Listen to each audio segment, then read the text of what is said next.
Ever walk into a room and completely forget why? Hmm. Or um, struggle to remember a name even though you've met the person like 10 times? Happens to the best of us. It does. It's like our brains have these moments where they just decide to check out, you know? Right. But today we're diving into the world of memory, and we're going to learn how we can actually train our brains to be sharper, to hold on to information better. We're talking about the work of Dr. Tracy Packiam-Allaway, A leading expert in working memory. and her research suggests that working memory is even more important for success than your IQ. It's true. So that's what we're going to kind of unpack today in this deep dive into her work. Excellent. So to start us off, what exactly is working memory? Because I think a lot of people just think of memory as this big blob. Yeah, it's not just one thing. Right. Working memory isn't just about remembering facts or figures. It's about actively using that information. So think of it as the mental workspace where your brain is processing and manipulating all the information coming in, the stuff you're learning. So it's not just storage, it's like active engagement. You're using it. Yeah. Okay. And you said that working memory is even more important than IQ. Well, so Dr. Allaway's research, what she found is that working memory is actually a pure measure of your cognitive ability. Okay. So unlike crystallized intelligence, which is influenced by, things like your socioeconomic background, Okay. your education, working memory is a more level playing field, I guess you could say. Right. It reflects your raw potential regardless of the circumstances you're in. So someone with a lower IQ, but a strong working memory, could potentially outperform someone with a high IQ and a weaker working memory. Possibly, yeah. That's really interesting. Because if you think about it, if you can process information effectively, make connections, apply what you've learned, Yeah. you're going to be much more successful than someone who's struggling to keep up with the mental demands of a task. It's like having a powerful engine in a car, right? Doesn't matter how fancy the car is, if the engine can't keep up, you're not going to get very far. Exactly. That's a great analogy. And Dr. Allaway's work shows that it's absolutely crucial to academic success. Oh, yeah. In fact, a low working memory score is linked to below average performance in 98% of students. It's a huge number. 98%, that's crazy. What studies led to such a conclusive finding? Well, she and her team, they've done tons of longitudinal studies tracking students over time, and they found that even when you control for things like IQ and socioeconomic status, working memory was always the strongest predictor of how well they would do academically. That is fascinating. But for someone who maybe isn't as familiar with this, what does it actually look like to have limitations in working memory? How would that impact your day-to-day life? Right. Dr. Allaway uses this really helpful framework called space, time, and effort to describe the challenges. So think of it like a triangle. Each point is a potential area of weakness. Okay, I like that. Yeah. So let's unpack this triangle. What does space refer to? So space is all about capacity. Imagine you're juggling way too many balls at once. Right. Eventually, you're going to drop something. You can, yeah. So same with your working memory. When there's too much information coming in, our mental workspace, it gets totally overloaded. That's great. We start making mistakes. It's like the mental traffic jam. Yeah. Right? Everything gets backed up and nothing's moving smoothly. Exactly. And this can show up in different ways. For example, a student with space limitations might struggle to follow multi-step instructions or remember all the details of, a complex story. Right. They might just get lost in the middle because they can't hold all the pieces in their mind at once. Right. Makes sense why that would be a huge obstacle in learning. Yeah, absolutely. And then there's time. Time is all about processing speed. So some people just need a little more time to absorb information, to process it. It's like they're trying to read a book with a flickering light, right? The information's there, Right. but it's hard to grasp it all when it's coming in fits and starts. Ooh, that's a good one. Yeah. And this can be really tough in fast-paced environments, like a classroom, right? Yeah. A meeting where the information's coming at you fast. It's like they're constantly playing catch up, Yeah. Like their brain needs a pause button just to fully absorb what's being said. And then finally, you've got effort. Effort is all about mental stamina, right? Okay. So to maintain focus, you need to concentrate. Yeah. That takes effort. And some people, they just find this incredibly draining. Oh, yeah. Like their mental battery just runs out faster. Exactly. They might start strong, Yeah. but then they just lose steam because it's too much. Right, it's too demanding. Yeah. And that can lead to frustration, procrastination, and even anxiety about learning. Right. Like you just shut down. Exactly. Okay. So we've got these three Potential areas of weakness. The space, time, and effort. It's fascinating how, like, they all play into working memory. And they can manifest so differently depending on the person. Right. So, some people struggle with all three. Yeah. Others have a specific weakness in one area. So it's not like a one-size-fits-all. No, definitely not. It's about understanding that individuals, profile Yeah. strengths and weaknesses. So what about solutions? Are there things that people can actually do to, overcome these limitations? Yeah, that's the good news.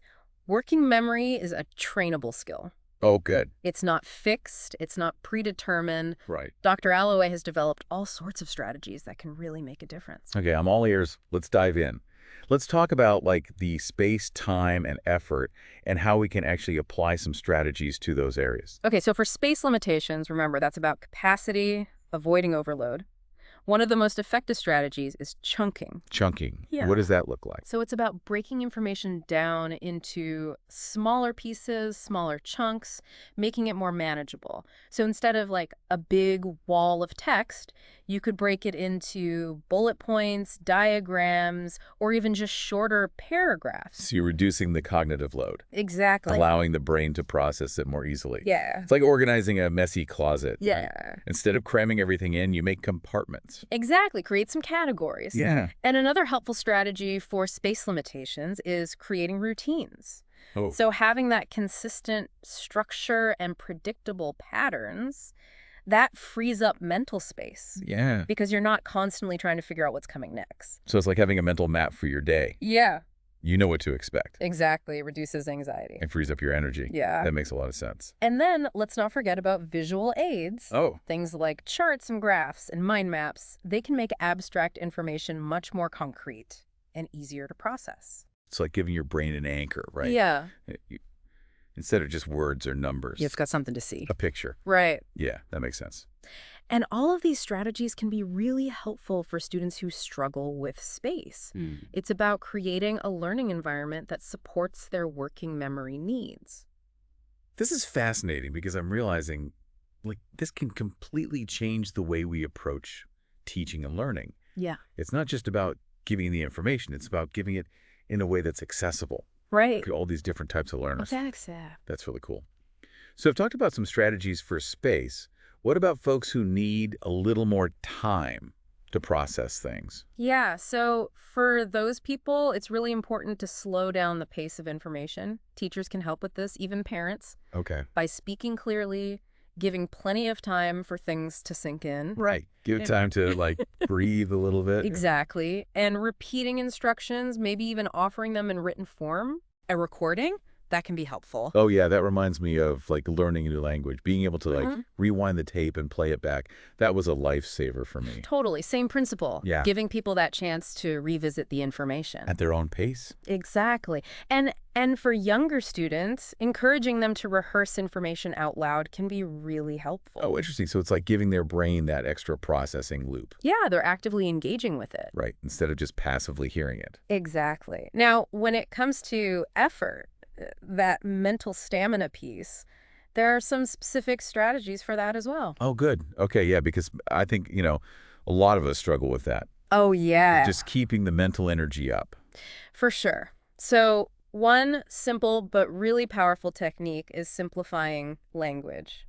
Yeah. So instead of using really complex sentences, lots of jargon, break things down into shorter, more direct phrases. Got it. So it's about clarity. Yeah. Clearing the clutter so the brain can just focus on what's important. Exactly. And for math problems, switching from a horizontal layout to a vertical layout Oh, interesting. can actually reduce cognitive load. Why is that? Well, the vertical layout, it minimizes the need to visually scan and track. Got it. It allows the brain to focus more on the calculations themselves Yeah. and less on just keeping track of where they are on the page. That's smart. It's like giving your working memory a little shortcut. Yeah, exactly. And for things like history, using timelines can be a game changer. Okay. So instead of trying to memorize a jumble of dates and events, Right. a timeline provides a visual framework. Oh, okay. It helps them organize the information, remember it. So instead of being overwhelmed by a ton of facts, they have a visual map. Right, to guide them. I like that. So it Yeah. sounds like these strategies can apply to so many different learning situations. Right. Definitely. It's just about kind of figuring out, okay, where is the struggle? And then how do we tailor it to that specific need? This is great. You mentioned earlier a program called Jungle Memory that Dr. Alloway developed. Can you tell me a little bit more about that? Sure. Jungle Memory is a great example of how we can directly train working memory in a really fun and engaging way. Okay. So it's a game-based intervention that targets different aspects of working memory, like remembering sequences, manipulating information, and keeping your focus over time. A game that actually makes you smarter. I mean, it sounds pretty amazing. I know, right? Like too good to be true almost. Well, her research shows it really works. Okay. Students who did Jungle Memory saw huge improvements in their literacy and math scores, Wow. particularly for students with dyslexia and autism. That's incredible. Have there been studies on its effectiveness for other learning challenges? Like, how accessible is this for, the average person? Yeah, so it's shown promise for ADHD, dyspraxia, Right. and it's been designed to be accessible for all kinds of learners. So there are versions for different age groups and learning styles. That's fantastic. It sounds like a real breakthrough Yeah. in terms of, like, working memory training. It highlights the fact that working memory isn't this fixed trait. Wow. It's something you can develop and strengthen with the right tools. We're not stuck with what we've got. Exactly. This is encouraging. It's like we can all be architects of our own brain power. But Dr. Alloway's work also goes beyond these specific interventions, right? Like the jungle memory. Right. She also talks a lot about metacognitive skills. Right. So can you break down what that means and how that plays into memory enhancement? So metacognition is all about being aware of your own thinking process. Okay. It's like having that internal coach Mm-hmm. that helps you understand how you learn best, what are your strengths and weaknesses, Yeah. and then develop strategies that work for you. It's like having a mental GPS for your learning journey. I like that. Mm. And one of the best ways to foster metacognition is through reflection. So encourage students to think back on their learning. What worked, what didn't work, and why. It reminds me of athletes. They analyze their performance after a game. They break it down, Yeah. figure out where they can improve. That's a great analogy. And teachers can help with this by asking questions like, what strategy did you use to solve that problem? Okay, yeah. Why do you think that worked? Mm-hmm. When could you use it again? So it's encouraging them to not just get the right answer, Right. but understand how they got there. Exactly. And that deeper understanding, obviously, that's where the real learning happens. Right. And that leads to more effective learning and better memory. So it's not just about memorizing facts. Yeah. It's about understanding the process. Exactly. Another great metacognitive technique is self-testing. Okay. Instead of just passively rereading notes, encourage students to quiz themselves. Yeah, that makes a big difference for me. I know when I'm studying for something, like actually testing myself, Right. way more effective than just like passively looking over the material again. Yeah, it forces you to really engage. Yeah. It's like the difference between watching someone play a sport Yeah. and actually getting out there and playing yourself. Right. You learn and remember much more. What about collaborative learning? How does that tie into metacognition? Well, working in groups can be fantastic for developing metacognitive skills. Okay. When students have to explain something to each other, they're forced to clarify their own thinking, Right. figure out any gaps they might have. It's like they're teaching each other to think. Yeah, exactly. No. And they can also learn from each other's strategies and approaches. That's cool. So it creates a richer learning environment overall. Yeah, much more dynamic, interactive. We've covered a lot of ground here. We've talked about working memory. We've talked about the challenges, the potential weaknesses, Right. and then like this toolkit of strategies. Yeah. It's really cool. I feel like you're giving us like a roadmap to decode our brains a little bit. And we've only just scratched the surface. I was going to say, it's just fascinating, but it feels like it goes way beyond the classroom. Right. Dr. Alloway's work, it has implications for all sorts of things. Right. It's about learning in general. Yeah. It's not just academics. And in the next segment, we'll explore some of those broader implications, like how her work applies to things like workplace training, personal development. We've been talking a lot about how important this is for students Mm-hmm. and all the things we can do to help kids, develop their working memory. But it's not just for school, is it? No, definitely not. I mean, we use it every day. All the time. Whether you're trying to follow a recipe Right. or navigate a new city. Or even just holding a conversation. Yeah, that's true. It's all working memory. So it sounds like Dr. Alloway's work isn't just about helping kids get better grades. Nope. It's about like helping everyone live better lives More fulfilling lives, for sure.